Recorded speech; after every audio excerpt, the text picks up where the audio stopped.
Haleluya, Yesu ashimwe. Luka igice cya mbere umurongo wa 30. Marayika aramubwira ati witinya Mariya kuko urahiriwe ku Mana, kandi dore uzasama inda uzabyara umuhungu uzamwite Yesu. Azaba mukuru azitwa umwana w'isumba byose, kandi umwami Imana izamuha intebe y'ubwami ya sekuruza Dawidi, azima mu nzu ya Yakobo iteka ryose, ubwami bwe ntibuzashira. Luka ibice byaho 17 umurongo wa 20.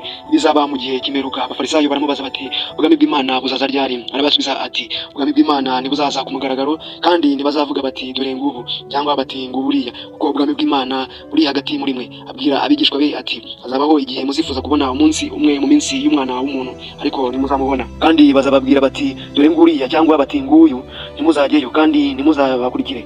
Kuko umurabyo urabiriza mu ruhande rumwe rw'ijuru ukarabagiranira mu rundi, uko niko umwana w'umuntu azaba ku munsi we. Ariko akwiriye kubabazwa uburyo bwinshi no kwangwa n'ab'iki gihe, kandi uko byari biri mu minsi ya Nowa niko bizaba no ku munsi w'umwana w'umuntu. Luka ibice 23 umurongo wa 27. Abantu benshi baramukurikira, barimo n'abagore bikubita mu bituza baramuborogera. Yesu arabakibuka arababwira ati bakobwa b'i Yerusalemu ntimundirire, ahubwo mwiririre n'abana ba. Luka ibice 23 umurongo wa 45. Izuba ntiryava, umwenda ukingiriza ahera cyane n'urusengero utabukamo kabiri. Yesu avuga ijwi rirenga ati data, mu maboko yawe niho nshize ubugingo bwanjye. Amaze kuvuga atyo umwuka urahera.